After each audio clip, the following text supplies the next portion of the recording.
Hi, it's Dr. Paul. Today we get to do an interview with a former patient of mine, Elizabeth, on the effects of television on the developing mind of young children.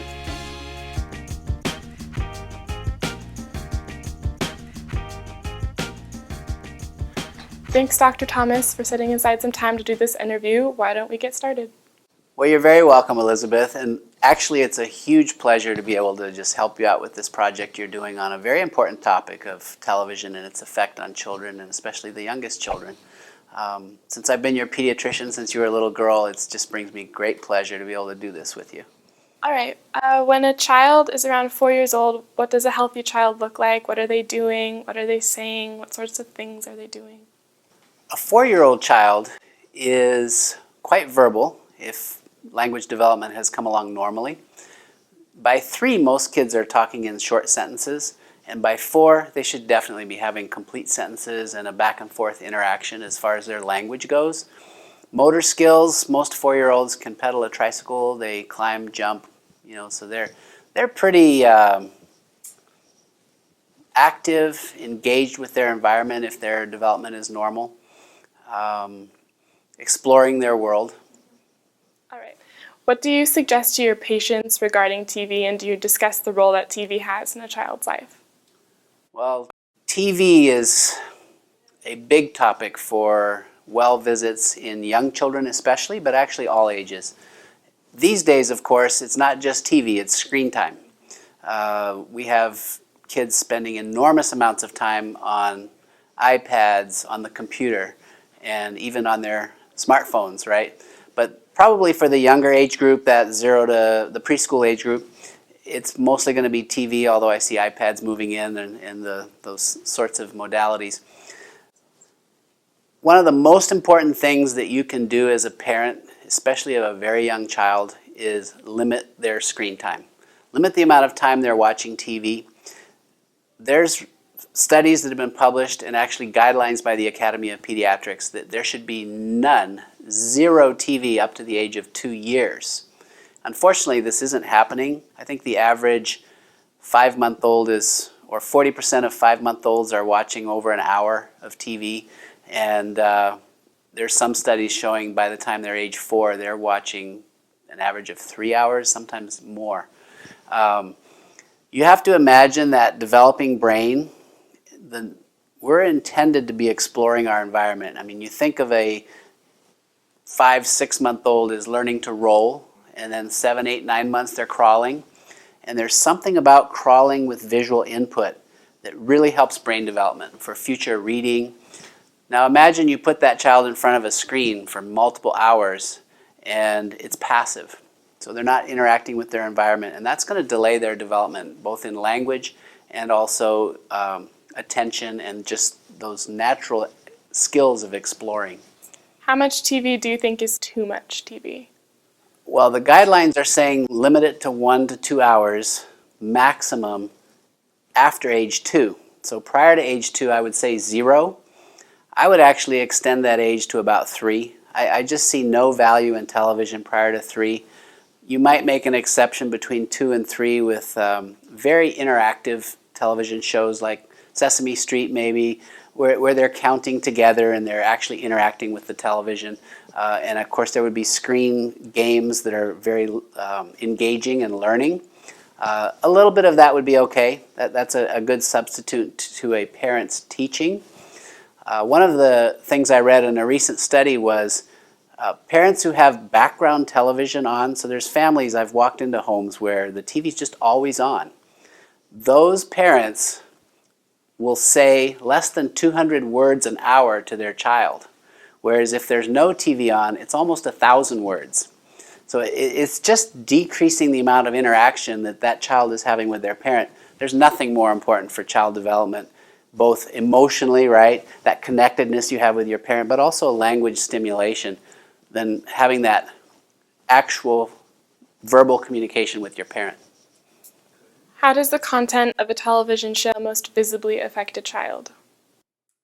Well, content is huge, especially as you get older and older. And I know your focus wanted to be in early childhood development, so I think all I would say there on the very young child is it's a flat screen, it's two-dimensional. Compare a 1-year-old who's chasing a ball or learning how to bounce or catch a ball. This is a three-dimensional experience to the two-dimensional aspect of a television where the ball just sort of comes and disappears. There's really a whole different kind of learning and understanding of your world that happens when you're in the physical world as opposed to watching a TV screen. So that's just a fact overall, and that's one of the big reasons to just say no TV at all under age 2. As far as content affecting other things in your child's development, plenty of studies on, let's just take violence. If children are watching violent shows, I'll actually recall my oldest two, when they were about 2, 3, 4, and at that time we had Mutant Turtles. You grew up with them. Anyway, the Turtles, right?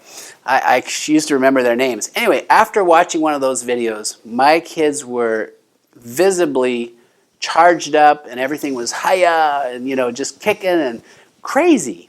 I mean, there was definitely a clear cause and effect with watching a violent show and acting out those actions. Of course, we've seen horror stories of, teenagers acting out violent acts, and many times, I'm not saying always, but it goes back to something they witnessed or watched on television where they got that idea. There's a definite correlation between watching violence and having violent acts happen. It goes deeper than that. There's the sexual content. There's the ads for tobacco, which are largely out of TV, but alcohol. There are a lot of alcohol ads, and the studies are showing that teens who like watching, if they like a certain alcohol commercial, the likelihood that they will drink goes way up. So it definitely has a huge effect. How do you see television as fitting into a healthy child's life? Well, now I have a handful of families who have no TV whatsoever, and so how TV fits into their life is not at all. And actually those children do amazing. So do you have to have TV in your child's life? Absolutely not. If you do have TV in your home, which most families do, then you really ought to make a conscious decision about what shows you watch. I think this is a huge benefit to not just surf, have the remote and you're just surfing channels, landing on whatever. You're just sort of, I don't know, that's not healthy TV viewing. You should, as a family, perhaps select a show. Watching together. If you have to watch TV, watch it together and interact with it.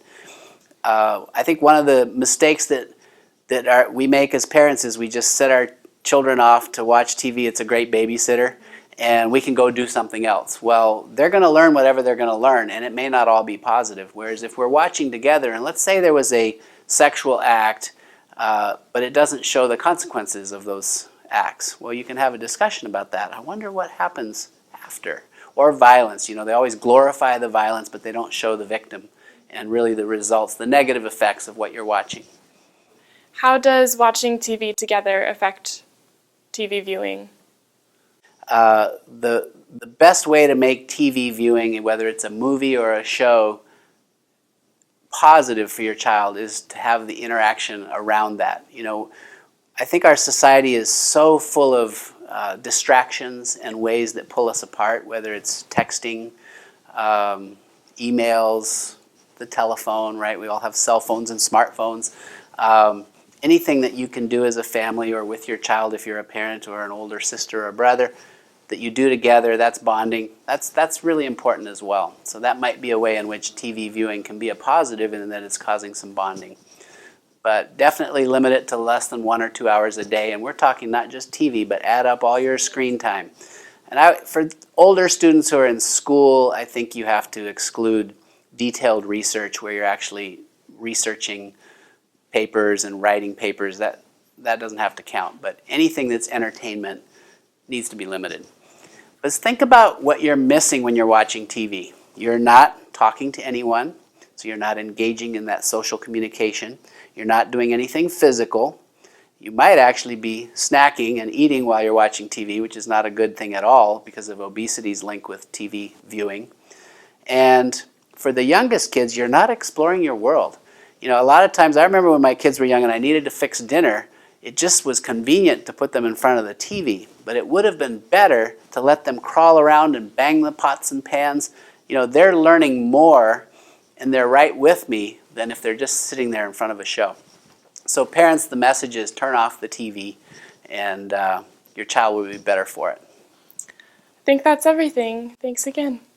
Well, you're very welcome, Elizabeth. And actually, it's a huge pleasure to be able to just help you out with this project you're doing on a very important topic of television and its effect on children, and especially the youngest children. Since I've been your pediatrician since you were a little girl, it just brings me great pleasure to be able to do this with you.